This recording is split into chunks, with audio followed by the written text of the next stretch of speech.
Bien, continuamos con Enlace Nacional. Estamos conversando con el señor Eduardo Cáceres Valdivia, exdirector de la Asociación Pro Derechos Humanos, sobre el tema de la ley de búsqueda de personas desaparecidas durante las décadas de 1980 al año 2000. Señor Eduardo, conversábamos sobre las modificaciones, ¿no?, que se están dando en esta ley como parte del Plan Nacional de Búsqueda. Usted me comentaba que hay ciertas modificaciones al plan general. Sí, como les decía, lo que está en curso en el Congreso de la República es una iniciativa que recoge las propuestas de la Defensoría, del Movimiento de Derechos Humanos, de los familiares, que busca modificar algunos aspectos de todo el Plan Nacional de Reparaciones y otros asuntos que resultan como recomendaciones de la Comisión de la Verdad. ¿Cuáles son esos aspectos? Bien, en primer lugar es el tema de la propia definición de la víctima, de quiénes son las personas que son consideradas víctimas, que van a ser luego beneficiadas por estas otras medidas. Y un tema en particular dentro del tema de definición de las víctimas es el carácter individual de la víctima. ¿A qué me refiero con esto? Había un dispositivo absolutamente inconstitucional, me parece a mí, o nos parece a nosotros, que hacía que cuando se trataba de una familia, o sea, si se había producido una desaparición, que como resultado de la misma había dejado una viuda y 3 hijos, las reparaciones eran consideradas exclusivamente a nivel de la familia. Es decir, el monto de reparaciones se entregaba a toda la familia. Un solo monto para toda la familia. Así es. Lo cual ha llevado a que en algunos casos las familias andinas, que son las más afectadas normalmente por este proceso, suelen ser numerosas, terminaban repartiéndose a nivel ya individual montos irrisorios, ¿no? Entonces acá la idea, una de las primeras propuestas que está incluida en estas modificatorias, es que las víctimas son cada una de las personas que ha sido afectada. Digamos, volviendo al caso que me mencionó de la viuda con sus 3 hijos, sería la viuda, su hijo 1, su hijo 2 y su hijo 3. Así es, cada individuo que es considerado víctima porque ha recibido un daño, tiene que ser reparada en tanto individuo. Y eso es un principio básico del derecho. Eso es lo que sucede frente a cualquier delito. Entonces, ¿por qué no sucedía eso en este caso? Entonces ahí nosotros hemos reclamado que se modifique. Este proyecto incluye esa modificación. En segundo lugar, se refuerza el asunto de la coordinación entre la Comisión Multisectorial de Alto Nivel, que se encarga de monitorear el conjunto de las reparaciones, con los gobiernos regionales, que hoy son una pieza fundamental en la ejecución de reparaciones en los departamentos que han sido los más afectados. Con los primeros, con quienes tendrían que tener una relación allí, un vínculo bastante fuerte para que puedan trabajar conjuntamente. Así es. Y de hecho ha habido gobiernos regionales que han hecho un esfuerzo de elaborar planes regionales de reparaciones, y entonces la idea de estas modificaciones es fortalecer esa relación. A continuación se precisan y se incluyen algunos aspectos de las reparaciones que no estaban suficientemente claros. Uno de ellos es todo lo que tiene que ver con el acompañamiento psicosocial, las reparaciones en temas de salud mental, que no han sido suficientemente consideradas hasta ahora, y es evidente que hay un daño ahí, además un daño que se prolonga en el tiempo. Y que incluso puede irse dando de generación en generación, así es, porque es algo que se viene arrastrando, ¿no? Así es, efectivamente, ¿no? Genera cuadros de violencia familiar, alcoholismo, que van a generar problemas sobre los hijos, y quién sabe hasta qué generación esto continúe, ¿no? Se incorpora a las víctimas a una serie de programas sociales, o se plantea que se incorpore a las víctimas a una serie de programas sociales, así como de vivienda, y también se permite a las víctimas directas que las reparaciones en el terreno de la educación puedan transferirlas a sus herederos. Y esto es importante porque las víctimas directas del proceso de violencia son personas que hoy mínimamente tienen más de 30 o 40 años, o sea, quienes eran niños el año 80, ¿no es cierto? Hoy ya estamos a 34 años de distancia del 80.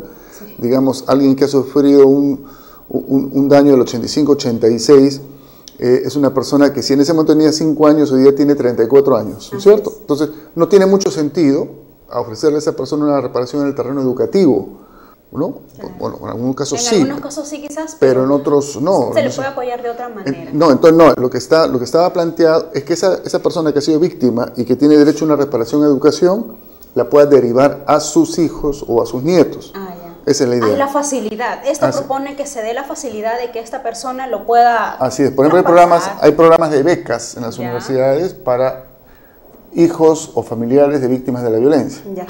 Que los hijos o familiares de las víctimas de violencia serían las víctimas indirectas. Así ¿cierto? es, así es. O sea, que entonces ya no es el hijo del que desapareció, claro, o del que fue ejecutado o el que fue secuestrado, no es el hijo el que en ese momento sufrió el daño. Claro. ¿Sí? Porque el que en ese momento era un niño y es un adulto, que a su vez tiene hijos, que seguramente tienen problemas o demandas o déficits en el terreno educativo, sino el beneficio del terreno educativo sería transferido a los hijos, e incluso nietos en algunos casos, ¿no? Ya. Estamos en ese, conocemos. Ahora, sobre el monto de las indemnizaciones, sí. Me queda una duda. ¿Es un monto igual para todos? ¿La ciudadanía tiene que saber eso? ¿O hay ciertas características para designar si esto es para uno o para otro? El monto es estándar, ya. Son 10.000 soles. Ya. Y eso fue muy discutido, porque se considera que era una cifra muy limitada, muy irrisoria, más aún si se producían estos repartos, ¿no? Claro.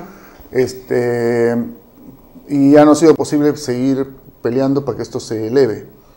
Lo que sí estamos viendo, y eso es positivo, eso ha sucedido hace algunos días, es que la lista de personas beneficiadas por estas reparaciones económicas sigue creciendo. El 1 de octubre. Sí, afortunadamente, a pesar de que es un monto limitado y todavía hay mecanismos que no son los más justos de reparto, el 1 de octubre el programa de reparaciones económicas ha sacado una nueva lista de beneficiarios. Es la 12ª lista. Tenemos ya 12 listas.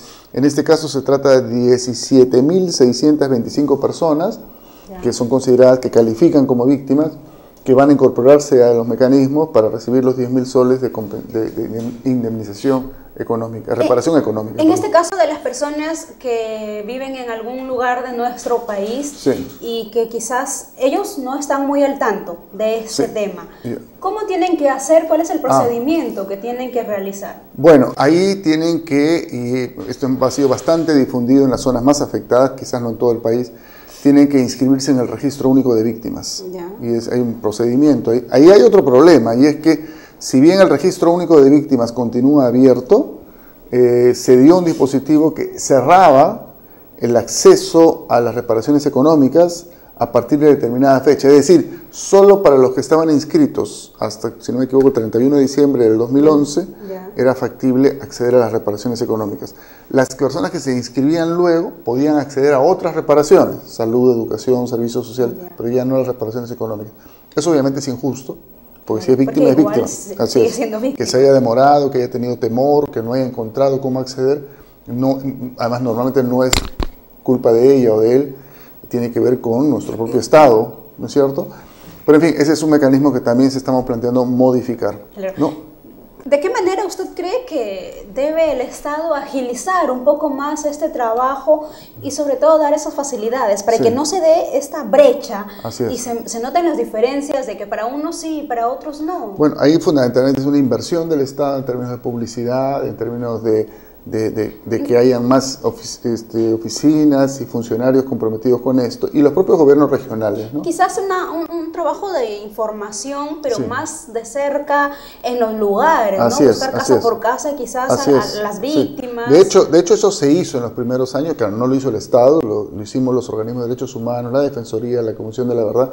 Se hizo campañas así sistemáticas, sobre todo en las zonas rurales de los departamentos más afectados por la violencia, alentando y promoviendo la inscripción de las personas que habían sido víctimas, ¿no? Pero después el Estado ha perdido este impulso y los organismos de derechos humanos también no contamos con los recursos suficientes para ese tipo de acción, que es una responsabilidad del Estado, ¿cierto? Sí, definitivamente es una responsabilidad del Estado. Bien, señor, muchísimas gracias, señor Eduardo Cáceres, por habernos acompañado hoy en Enlace Nacional. Bueno, muchas gracias a ustedes, además felicito que tengan la iniciativa de tratar estos temas que tienen una importancia, no solo para las víctimas, ¿no? Tienen una importancia para nuestra propia reconstitución como sociedad, en términos de que solamente con procesos de reparación serios es que lograremos reparar el daño y sentar las bases para una convivencia democrática entre peruanos y peruanas. Y sobre todo podamos seguir aportando al desarrollo de nuestro país, que Así es lo que todos queremos realmente. Efectivamente. Muchísimas gracias nuevamente por habernos acompañado. Nosotros nos vamos a la pausa y volvemos con más aquí en Enlace Nacional.